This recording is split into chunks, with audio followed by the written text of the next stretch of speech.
So a cool thing that we've been doing is we use these little post-it notes. You see it, it's just plain. There's nothing on there. You can just say, hey, my name is Hung. I'm looking to buy a house in this neighborhood, and your house fit that exact criteria. So if you're looking to sell, put your phone number, give me a call. Yeah, it's kind of funny, but this is a way that Hung got started and I got started with door knocking that's very inexpensive.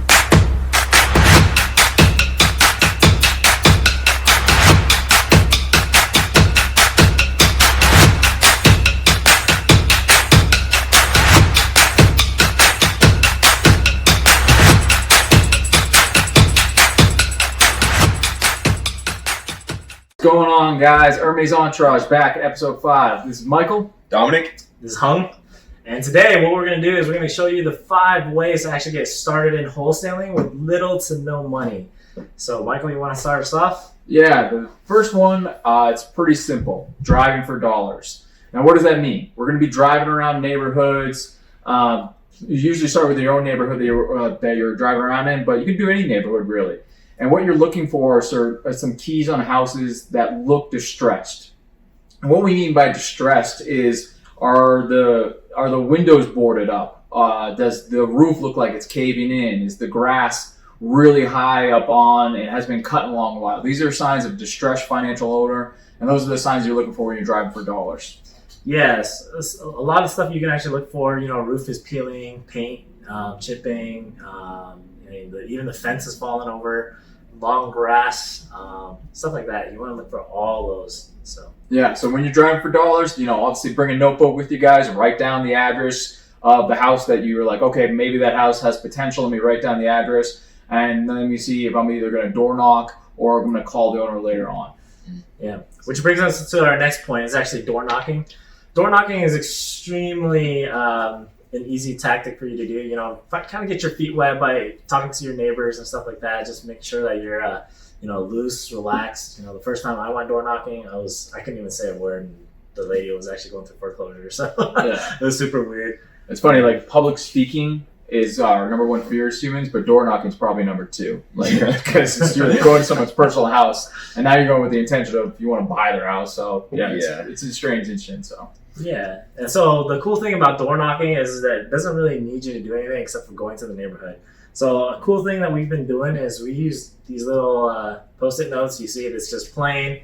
There's nothing on there. You can just say, hey, my name is Hung. I'm looking to buy a house in this neighborhood, and your house fit that exact criteria. So if you're looking to sell, put your phone number, give me a call. Yeah, it's kind of funny, but this is a way that Hung got started and I got started with door knocking that's very inexpensive, right? So the next thing you can actually get into, I know that a lot of people are saying cold calling is super expensive, and yes, it can be. The skip tracing cost can actually be up to 15 or 50 cents, depending on what service you're using. The more you actually skip trace, the cheaper it actually gets. So we want to give you some free methods that you can actually do in order for you to actually still be able to cold call.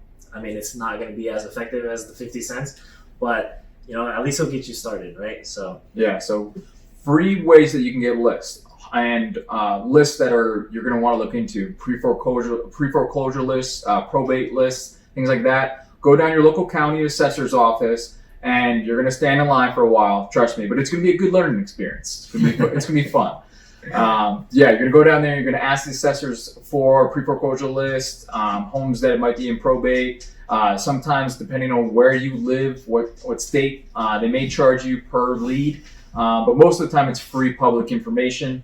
What are some other places to get you? You can also go online too if you don't want to wait in those lines. And especially now, I think more people are actually doing everything online. Yeah. So you can actually pull those lists directly online as pre-foreclosures.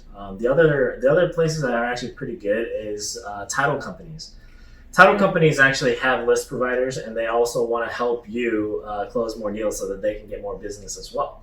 So most title companies like Fidelity or any of those big guys will actually give you some free lists that you can just start going on to and skip tracing, right? Yep. So title companies, also realtors too. You're going to have to figure out what energy exchange that you can help out with the realtors. Most of the time, if you say, hey, I'm looking for some pre-foreclosure lists, for sale by owner lists, expired listings, provide to them in a service that say, hey, I'll do the cold calling for you. Pay me a marketing fee, part of your commission, and that's going to incentivize a realtor actually want to talk or work with you. again, it's all about what kind of energy you give to them, what kind of hustle you want to bring. Exactly. Yeah. Offer to generate leads for them, and then in return, they're going to get you these lists. So sometimes it doesn't fit a realtor to actually list the property. So you can take some of those and wholesale them as well. Yep. Provide value, and you'll get value back. So, exactly. The law of reciprocity, right? Yeah, exactly. Number 4 is websites. It's 2020, guys, right? That's why we're doing everything online. Now, if you don't have the money, you're just starting off, we get it. You don't have the money to pay for a very nice website with developers or something like that. There are free platforms out there you can use. Don, what's some of those platforms we can talk about? Yeah, guys. So mainly you just want to build a social presence. So you can do that through Facebook business pages, through Instagram, through Google Sites, through Wix. Any of these platforms can kind of get your brand out in different places. So definitely have a Facebook page, definitely make a website through Google Sites, and a free way to actually get traffic there is just going to be optimizing your SEO.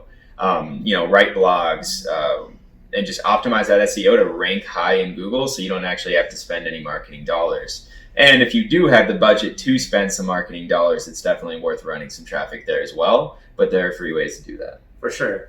And if you don't know how to write a blog and you don't know how to do SEO, go to Fiverr, go to Upwork. These guys actually can do something like SEO for you for $20. Yeah. $5 to create a website for you for free as well. Or just go to YouTube. I mean, there's so many resources. If you have the time, you can learn that stuff on YouTube in one night. So YouTube University, baby. Yeah, exactly. So I mean, there's a million solutions, man. You just got to take them. So for sure. Yeah, use the internet. It's very powerful. Yep. I want to take a step back real quick. Free skip tracing software that you can actually use that you don't have to pay for is True People Search. Again, we're going to actually put all the apps and stuff that we're going to use down below in the description, but True People Search, you can actually get the list, put in the names, and skip trace these things or these properties and homeowners for free. So, yeah. And the last one we want to talk about, guys, is what we call affiliates, gatekeepers. Basically, who do you know, right? Think about people that are in your everyday life. Is your brother a realtor? Is your mom an attorney? Does your dad work at a senior care facility? These are all resources. These are all gatekeepers or affiliates that we call it. And you're going to say, hey, I'm a beginner wholesaler. I'm a beginner real estate investor. Tell people what you're doing. And if they have in their mind that you're beginning and investing in real estate, they might then open up their ideas. They hear other people that are trying to sell their homes. Hey, I know so-and-so is beginning real estate. There's also Facebook groups, Go to local RIAs, so real estate and investing associations. There's bigger pockets here in Denver. Every big metropolitan city usually has a RIA too. What's some other places we can go to? Again, title companies, you can go to those guys, right? They always have buyers lined up. So if you do find a deal and you can't find a buyer, this is a great place to go. Meetup groups, they're not around right now, but I think they're slowly opening up here in Denver. So definitely a good place to actually go out there, meet with people, maybe grab some coffee, get to learn a little bit about the industry, right? Yep. So a lot of those communities are moving online now too. So you can easily find them through like Facebook, Reddit, platforms like that. So yeah. The reason we want to bring this up again, guys, because it doesn't cost anything, right?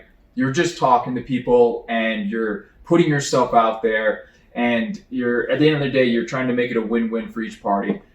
What does it cost you to have a conversation with people and just say, hey, I'm a beginning real estate investor. I'm looking for properties. I see that you're a realtor. I see that you work in title companies. What can I do for you in exchange for you helping me out and getting started? I mean, that's how Hung and I got started. That's how Dominic got started too.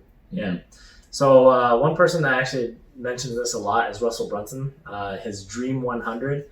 So just think about the Dream 100 people that are actually gatekeepers to what your actual product that you're selling is, right? So in this case, it's a house. Who's actually gatekeeping these contacts for you to actually get a homeowner to come to you, right? So realtors and attorneys, stuff like that. So. Yeah. Title appraisers too. Maybe someone who's just they work as an appraiser for a bank. Construction guys too. People, mailman. Like I know it's technically illegal, but I used to talk to mailmen and be like, hey, you see a house that looks like crap, man, let me know, okay? I'll buy it from you. It's a very little thing. It's called bird dogging, but either way. Yeah. Yeah, for sure. Well, those are our 5 tips, guys. Anything else you guys want to add? Not that I can think of. We'll be back next week. We'll have some data from our platform to run through, show you guys some exciting tests that we're starting to run, and kind of walk you through that. So stay tuned. Yeah, and again, subscribe to Hermes Entourage. Leave comments for us. You guys got questions? If you're just getting started in real estate, or you're in real estate right now, give us some comments. Give us some feedback. Yep. Cool. Yep. Awesome. That's it. Cool, guys. All right. See you next week. Yep.